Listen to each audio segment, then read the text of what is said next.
What's up, guys? Welcome back to JK Fish Keeping. Today we're gonna be working on aquarium lids. So I'm gonna make lids for my 20-gallon talls. Gonna carefully measure, make sure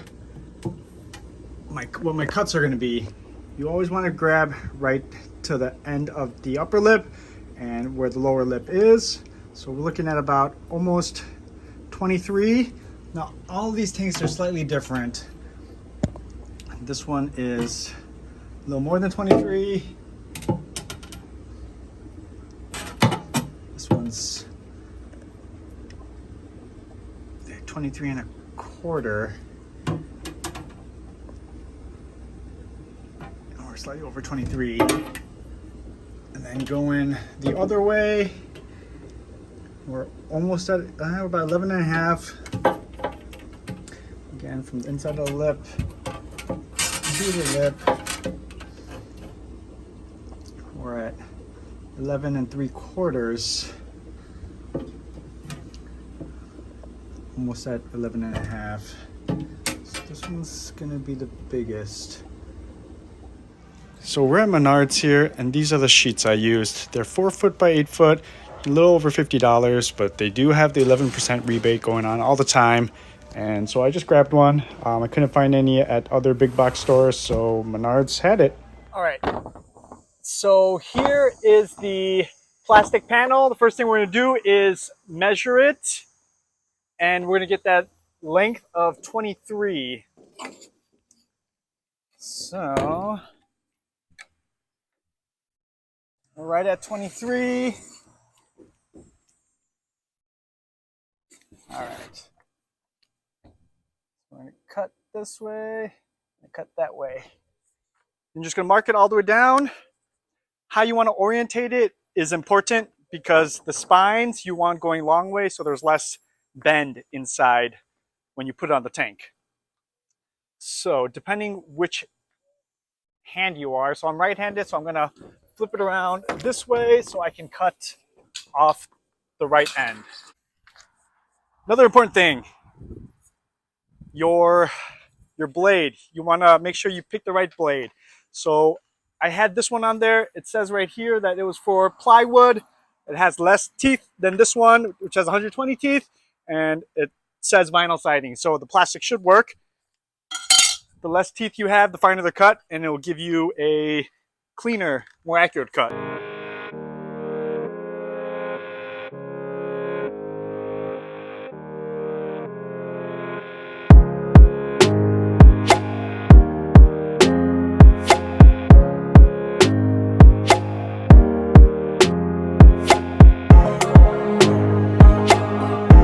Now that the first cut's been made, we're going to mark off where 11 and a half inches are going to be to go widthwise.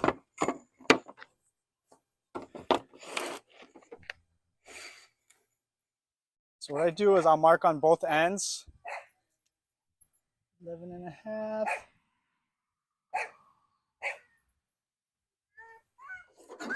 And I'll go 11 and a half from the other side.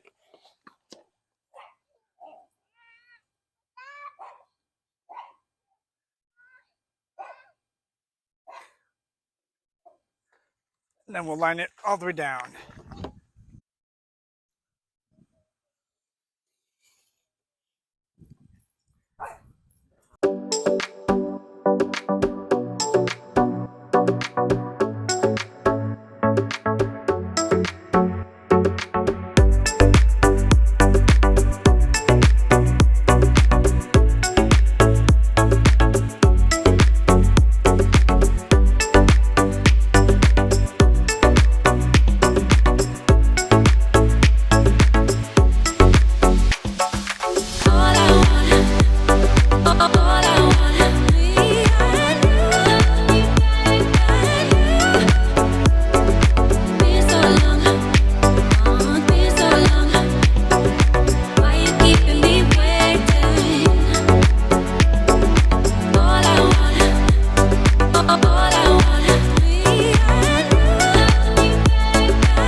Now that we got these done, we can just peel off the cover.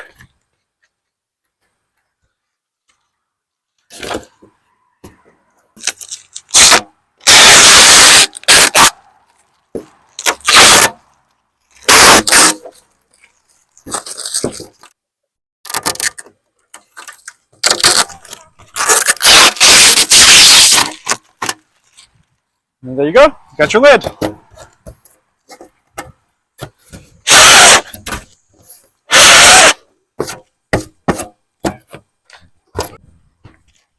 I'm going to take it one step further and then add this U-channel to the edges so no water or moisture gets in.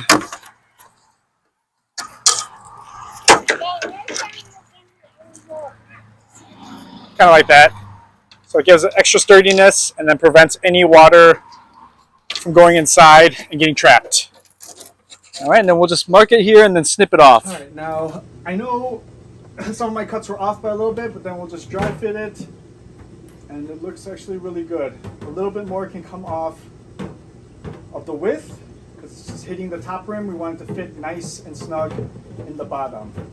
But then we're also short lengthwise. But I had it purposely a little shorter lengthwise so I can pop in these U-channels, and that will give me that extra length.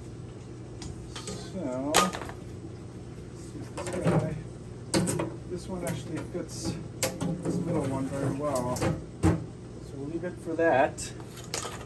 Let's see if this guy is any better. Perfect. So this one's a good one, a great piece.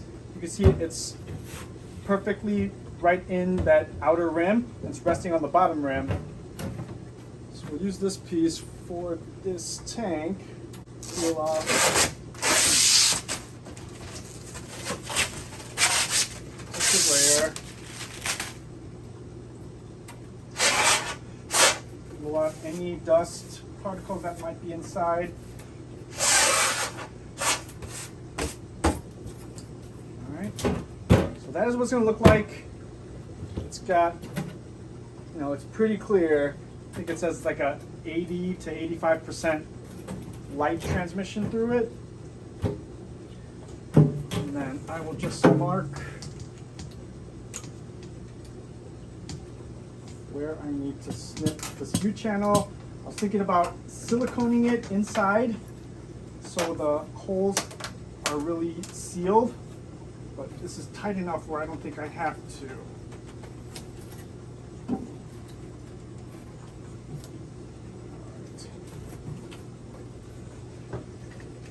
So from right there, I'm just gonna mark it so I know where to snip. Right. Take my snips.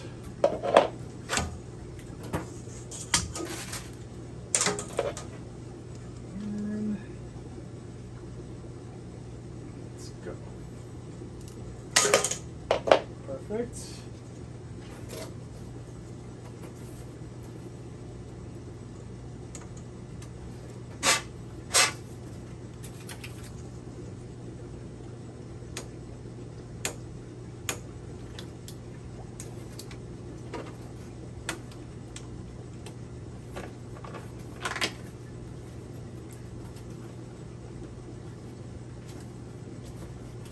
There's one side done, then we're gonna get the next side.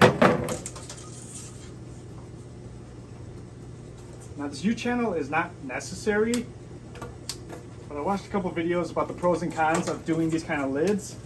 And one of the biggest cons was that water can get inside and it'll get trapped inside these channels, and then being right under the light, it'll end up growing algae. And you know, unless you have like a pipe cleaner that's long enough, it's going to be really difficult to clean. So to prevent that, we're going to cover up those holes so there's no way of water getting trapped inside.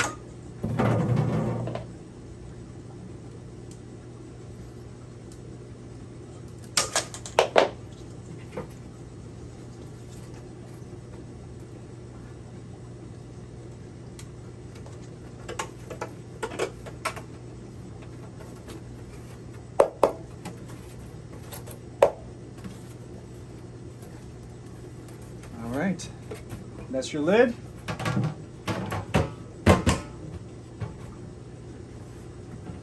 Fit is almost perfect. I mean, I'm missing like a 1/4 inch on the side, but this one's flush. But going like that, it's pretty much no way anything's gonna escape or get inside of here. And then the last step I'm gonna do is I got these little handles. I'm just gonna probably either mounting tape or silicone a handle to right here so it makes it easy for me to lift, open and close, because I can't even do this like this. Another thing you can do is cut about 1/3 and then add hinges, so just the top, you know, you can pull up. So that was also an idea. I might try that, but if you do that, you might want to go ahead and cap those ends again with the U-channel, just so moisture doesn't get inside the open holes. That's pretty much it, guys. Hopefully you guys learned something today, and you know, quick, easy aquarium lids. After it's all done, I'm sure you guys will see in a future video what it looks like. So yeah, let me know if you have any questions, and you guys have a good one.